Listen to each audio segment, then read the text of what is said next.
주택관리사 공동주택 시설 결혼 몇 년씩 걸릴 필요 없습니다. 집중해서 단기 합격에 필요한 만큼만 공부하세요. 당신이 포기하지 않으면 저 송일건도 포기하지 않습니다. 주택관리사가 합격을 함께 하겠습니다.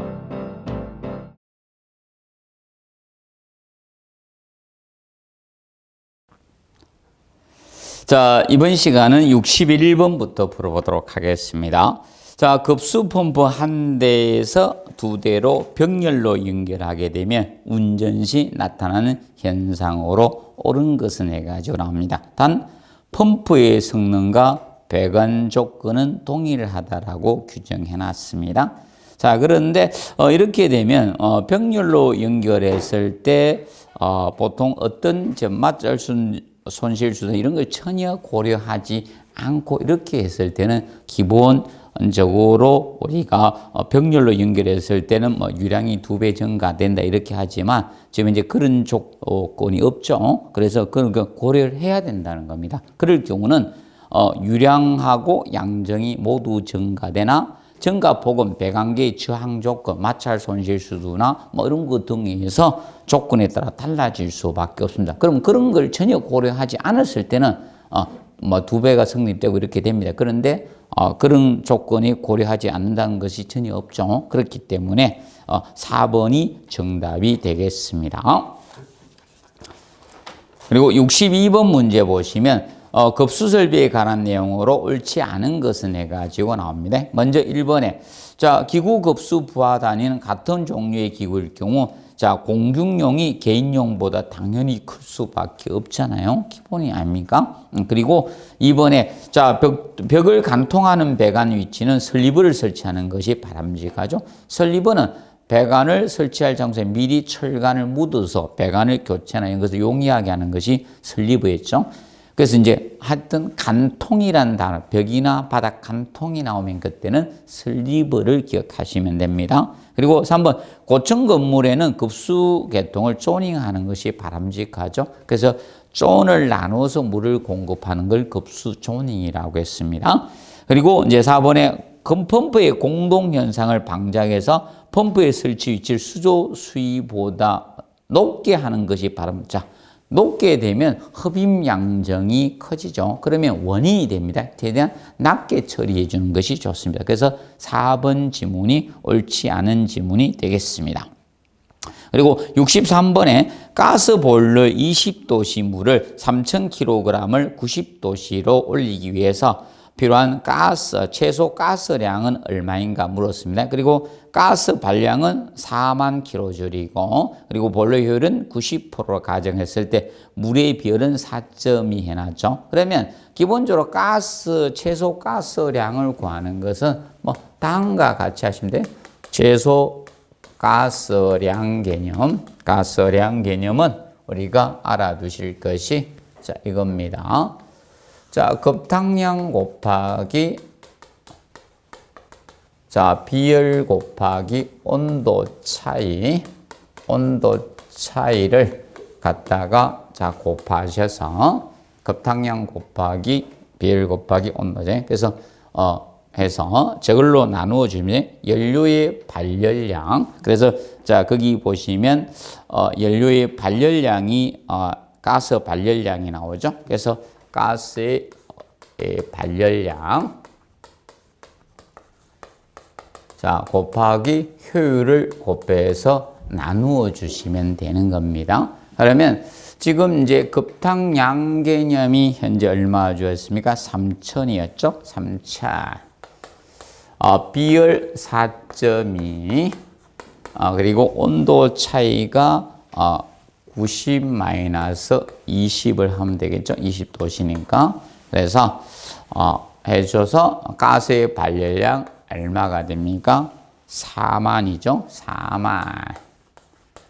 곱하기 효율이 90%니까 0.9죠. 0.9 곱해서 나누어 주시면 됩니다.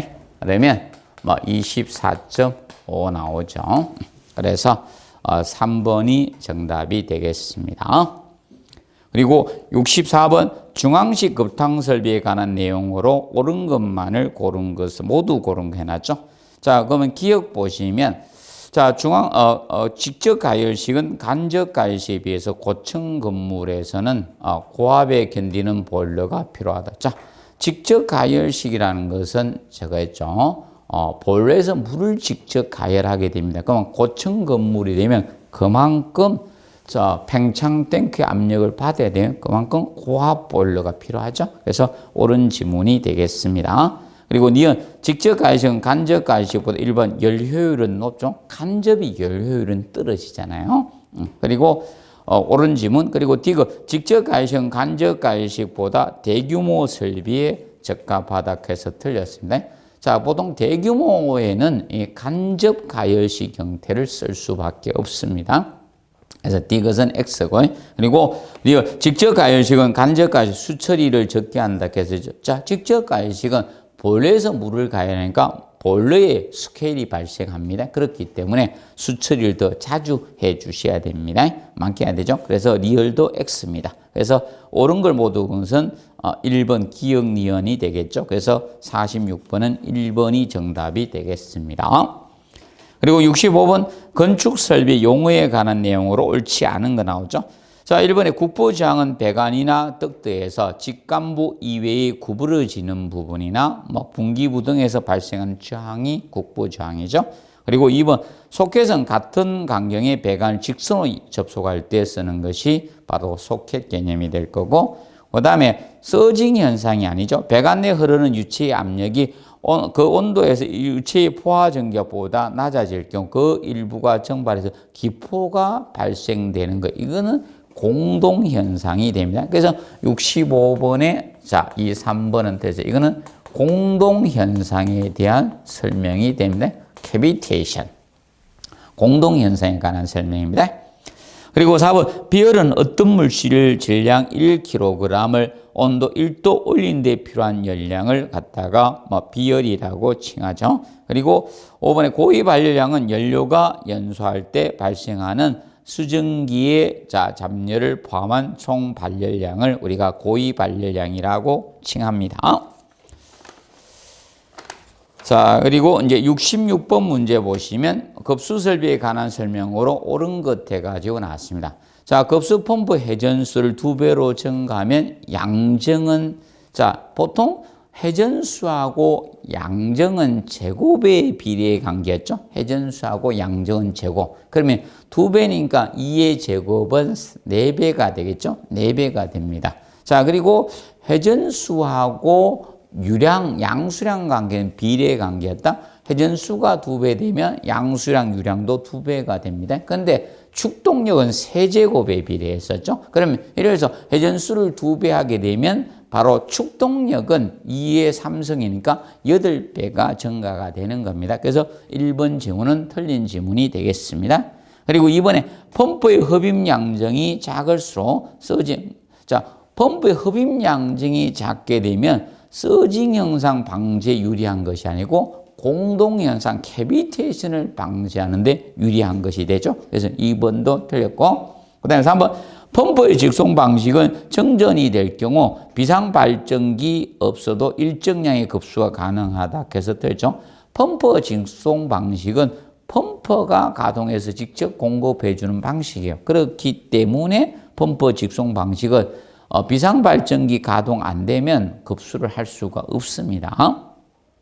그리고 4번 고층 건물의 급수 조닝 방법으로는 안전밸브를 설치하는 것이 있다. 안전밸브 개념 없죠. 자, 보통 수조를 나눠서 하는 수조를 갖다가 이제 분배해서 올리는 청별식이나 중계식 이런 거 있습니다. 그리고 감압 밸브를 사용하는 건 있어요. 감압 밸브. 그런데 안전 밸브를 설치하는 경우는 없습니다. 그래서 4번도 옳지 않은 지문이 되겠습니다. 그리고 5번에 먹는 물의 수질 기준 및 검사에 관한 규칙상 먹는 물의 수질 기준 중 수돗물의 경도는 수돗물은 300이죠. 수돗물 주어지지 않으면 1000이 되는 것이고 염지하수나 먹는 해양 심층수는 1200이 되겠죠. 근데 여기서는 수돗물은 300 개념이 됩니다. 그래서 5번이 옳은 지문이 되겠습니다. 그 다음에 67번 지역 난방 방식의 특성에 관한 설명으로 옳지 않은 것은 해가지고 나옵니다. 지역 난방. 자, 그러면 이 지역 난방은 우리가 그 5번 보시면 건물의 플랜트로부터 멀리 떨어질수록 열매 반송 동력은 어떻게 증가할 수밖에 없고 쉽게 여러분들 이겁니다. 자, 우리가 지역 난방인데 자, 열병합 발전소가 여기 있는데 멀리일수록 배관으로 많이 보내야 되죠. 그러면 열 손실이 많을 수밖에 없어요. 거기 열매에 대한 반송 동력도 증가될 수밖에 없는 거예요. 쉽게 얘기하면 짧은 데는 쉽죠. 멀게 되면 어떻게 됩니까? 당연히 많이 들어갈 수밖에 없죠. 그래서 67번은 5번이 옳지 않은 지문이 되겠습니다. 그리고 68번 옥내 배수관의 강경 결정의 방법으로 옳지 않은 거에 나왔죠. 자, 먼저 1번 옥내 배수의 강경은 기구 배수 부하 단위법 등에 의해서 결정할 수가 있습니다. 배수니까 배수 부하 단위. 그러면 급수는 급수 부하 단위 되겠죠. 그리고 2번 기구 배수 부하 단위는 기본적으로 여러분들이 소변기 가지고 하는 것이 아니라 일반 특정 기구가 바로 세면기가 돼요. 세면기의 유량 가지고 동시 사용률을 고려해서 우리가 기구 배수 부하 단위를 결정하는 겁니다. 그래서 2번 개념은 옳지 않은 지문이 되겠습니다. 그리고 3번의 배수 수평지간의 간격은 그것에 접속하는 트랩의 구경과 기구 배수관의 간격과 같거나 커져야 되겠죠. 쉽게 이겁니다. 자, 물이 흘러내려갈수록 어떻게 됩니까? 간격은 커져야 되죠. 자, 쉽게 얘기하면 이렇게 배수 수평지간이 있으면 여기 이제 트랩이죠. 뭐 이러면서 여기 트랩이 이렇게 있고 기구 배수관이 있을 거 아닙니까? 그럼 당연히 물이 여기 세면기에 흘러 내려와 가지고 이 배수 수평지간을 통해서 내려갈 거 아닙니까? 지간을 통해서 내려갈 거 아닙니까? 그럼 당연히 여기보다는 여기가 커야 되고, 그 배수 수평지간보다 배수 수직간이죠. 이 배수 수직간이 더 커야 될 거고, 맞죠? 당연한 거 아닙니까? 밑으로 내려갈수록 간격을 크게 해야 되겠죠? 그리고 이제 4번에 배수 수평지간, 배수 흐름 방향 간격을 축소해서는 안 됩니다. 그리고 5번 배수 수직간의 간격은 가장 큰 배수부가 담당하는 최하층 간격을 최상층과에 동일하게 우리가 적용해 주시면 됩니다. 그 다음에 69번 기구 배수 부하 단위가 낮은 기구에서 높은 기구 선수로 오른 것. 뭐 당연히 물이 가장 적게 내려간 기 배수 부하 작죠. 개인용 세면기가 되겠죠. 그리고 주택용 욕조, 그리고 공중용 대변기. 자, 특히 대변기 있죠. 대변기는 많이 내려가잖아요. 특히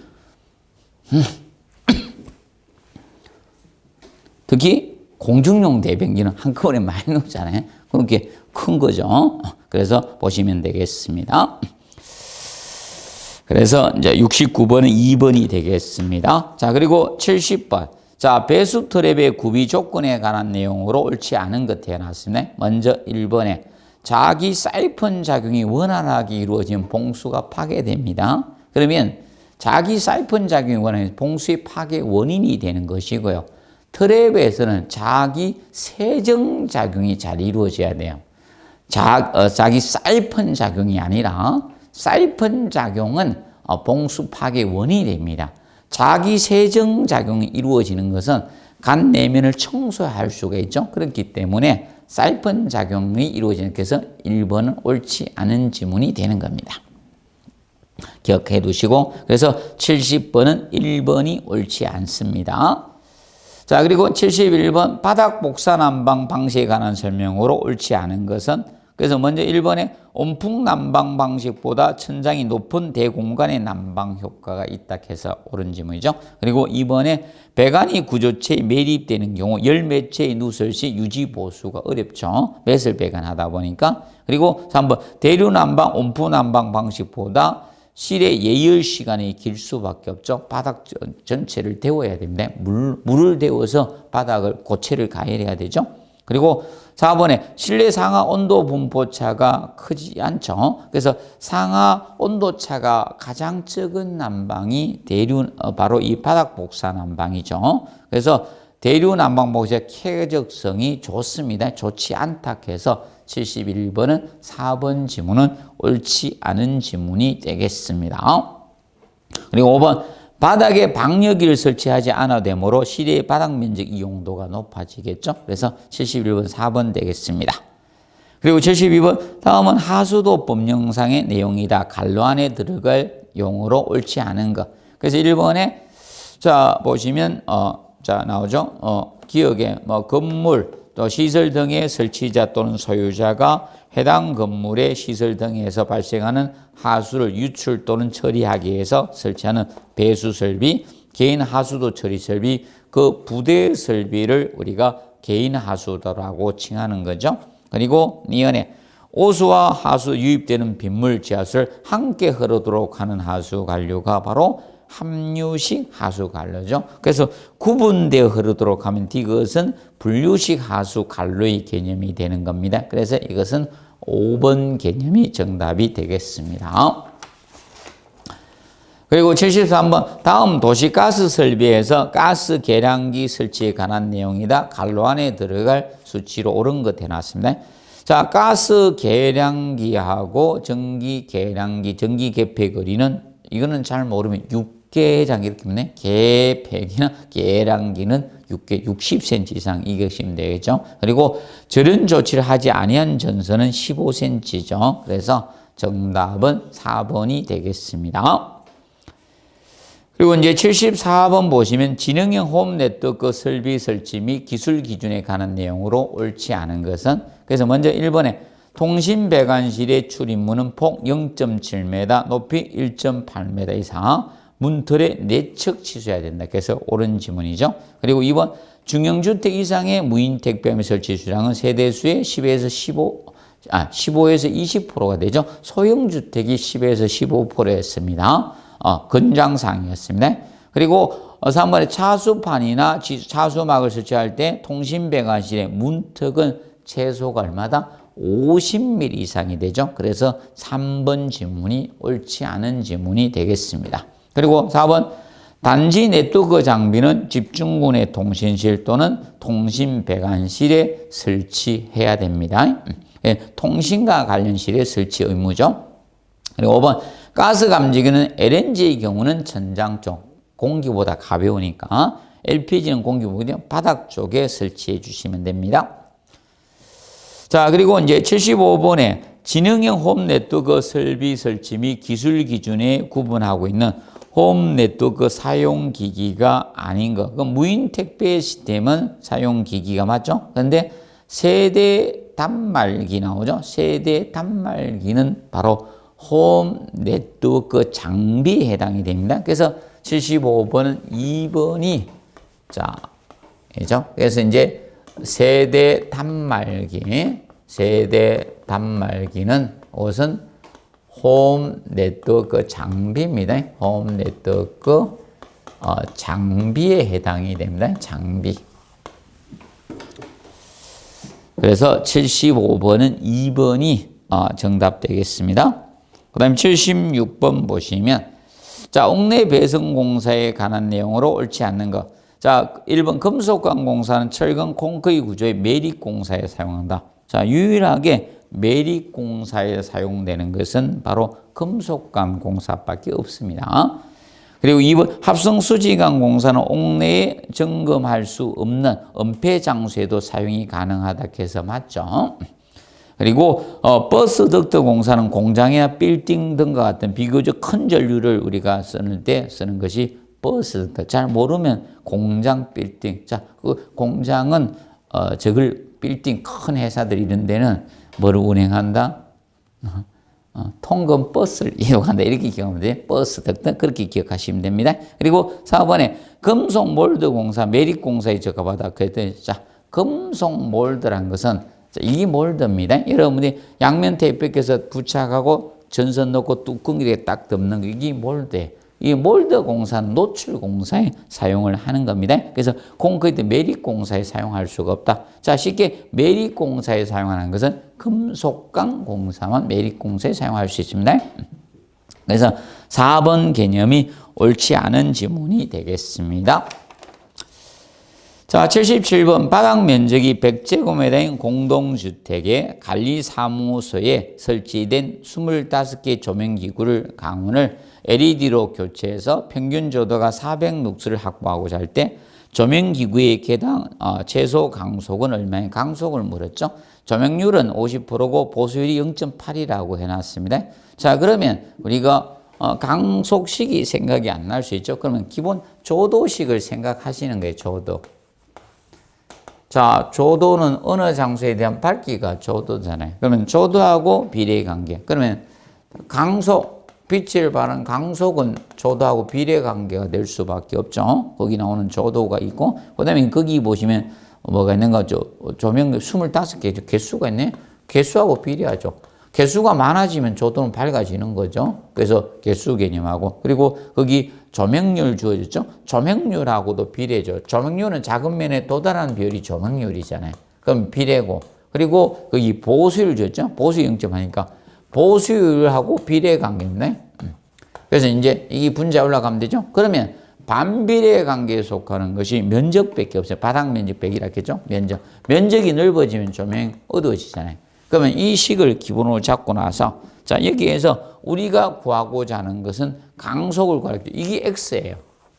이게 X. 그럼 이걸 앞으로 빼면 강속을 앞으로 냈습니다. 강속 앞으로 내면 같이 있던 아들은 전부 다 어디로 온다? 분모로 오면 되는 게 분모. 분모로 와주시면 됩니다. 그러면 같이 없던 게 조도하고 면적이죠. 그러면 분자에는 조도 곱하기 면적만 가주시면 되고, 그 다음에 나머지 요소, 강은 개수나 조명률, 그리고 자, 보수율은 분모에서 나눠주시면 되는 거예요. 자, 그러면 현재 조도가 얼마 주어졌다? 거기 보시면 조도가 평균 400룩스겠죠? 400에. 면적이 바닥면 100이죠? 100제곱미터. 자, 그리고 개수가 25개네? 25개. 자, 조명률이 지금 현재 몇 프로 있으면 50%니까 0.5. 50 곱하면 안 돼? 100%가 1입니다. 자, 그리고 보수율 개념 0.8이 되죠? 0.8. 이렇게 자, 하시면 되겠습니다. 그래서 그러면 12들이 보면 4,000이 나오죠? 4,000룩스가 되는 겁니다. 이렇게 계산하시면 되겠습니다. 자, 그리고 78번 옥내 소화전 설비 하재 안전 기준상 옥내 소화전 설비에 관한 내용으로 옳은 것을 모두 고르해냈죠. 자, 기억. 옥내 소화전 설비의 수원은 그 저수량이 옥내 소화전 설치에 가장 많은 층의 설치 개수. 자, 이에다가 2개 이상이 2개로 하면 되죠. 2.6을 곱한 양 이상 해주면 된다. 근데 옛날에는 이게 5개였는데, 이제 규정이 바뀌어서 2개로 바뀌었습니다. 옳은 지문이고, 니은 옥내 소화전 송수구의 설치 높이는 바닥으로부터 1.5 너무 높아요. 자, 이 송수구란 건 물을 보내주는 거죠. 그러면 소방관들이 소방호수 체결하기 쉬운 높이가 돼야 되죠. 그래서 보통 0.5m에서 1m 사이에 설치가 되는 겁니다. 그리고 그래서 니은은 틀렸고, 그다음에 고가수조는 소화용수와 공기를 채우고 일정 압력 이상으로 가압하는 그 압력을 급수하는 수조. 이거는 압력 수조죠. 고가수조라고 해서 고가수조는요, 옥상에 설치해서 자유낙하시키는 것이 되죠. 압력을 가해서 하는 게 아니라 자유낙하시키는 형태가 고가수조고요. 그래서 D가 틀렸습니다. 그 다음에 리얼 옥내 소화전 함의 상부 또는 그 직권에 설치하는 가압송수장치의 기동을 표시하는 표시 등은 적색등. 기본이 이거죠. 소화와 관련된 거의 적색등이다. 이렇게 보시면 됩니다. 그래서 옳은 지문입니다. 그래서 기억, 리얼이 옳죠. 그래서 3번이 정답이 되겠습니다. 그리고 79번 공동주택의 에너지 절약을 위한 방법으로 옳지 않은 것은 해가지고 나옵니다. 먼저 1번에 지하 주차장의 한기용 팬은 이산화탄소 농도에 의해서 자, 문제가 이거죠. 차를 시동하면요. 문제가 이죠. 우리가 위험한 게 뭐예요? 연탄가스나 이런 거 전부 다 일산화탄소죠. 이산화탄소가 이거 맞죠? 여러분들 이 사람을 죽음에 만들게 하는 것은 일산화탄소잖아요. 이산화탄소가 아니고 그것 때문에 틀린 건 이산화탄소 농도가 아닙니다. 일산화탄소 농도에서 자동으로 되어 있고 그래서 1번 지문이 옳지 않은 지문이 되겠습니다. 자, 80번 문제 보도록 합니다. 자, 다음은 피난기구의 하재 안전기준상 피난기구에 관한 내용이다. 갈로 안에 들어갈 내용으로 옳은 것은 해놨죠. 자, 먼저 기억 부분에 사용자의 몸무게에 따라서 자동적으로 내려올 수 있는 기구 중 사용자가 교대로 연속적으로 사용할 수 있는 이거는 왕강기 개념이 됩니다. 만약에 연속적으로 사용할 수 없으면 간이 왕강기 개념이 됩니다. 연속적으로 사용 여부를 정확히 판별하시면 되겠습니다. 자, 그리고 니은은 포지 등을 사용해서 자루 형태로 만든 것으로서 하재 시 사용자가 그 내부에 들어가서 내려오면서 대피할 수 있는 거 이거는 구조되죠. 이거는 포지를 꼭 기억하시면 되네. 포지 등. 자, 그리고 디귿은 하재 시 2인 이상의 피난자가 동시에 해당 층에서 지상 또는 피난층으로 하강하는 피난기구를 갖다가 다수인 피난 장비죠. 다수인 피난 장비는 최소한 2인 이상이 되어 주시면 다수인 개념이 되는 겁니다. 기억하시고. 그런데 왕강기나 이런 거는 구조되는 다수인 피난 장비에 속하지 않는 겁니다. 왜냐? 포지에 쉽게 자루 형태죠. 포지 자루에 두 분이 들어가면 안 되죠. 쫄립니다. 그래서 그런 거는 그래서 이제 구조대라든지 왕강기 이런 것은 보통 1인이 하는 것이고 맞죠? 그래서 다수인은 최소한 2인 이상이 하는 것을 우리가 다수인 피난 장비라고 칭합니다. 그래서 정답은 80번은 3번이 되겠습니다. 그래서 이것으로서 24회 기출문제 풀이를 마치도록 하겠습니다. 24회 문제는 난이도 조절을 시설 개론에서 난이도 조절을 하다 보니까 문제가 조금 난이도가 어려웠습니다. 그리고 일반적으로 잘 다루지 않는 파트도 시험에 나왔고요. 그리고 법령이나 시방서 이런 구석구석에서 조금 문제 지문 찾기 이런 것을 많이 했던 해입니다. 그래서 시험이 좀 어려운 분도 있었을 거라고 예상을 합니다. 시험 친다고 수고 많았습니다. 자, 여기서 기출 해설 강의를 마치도록 하겠습니다. 수고하셨습니다.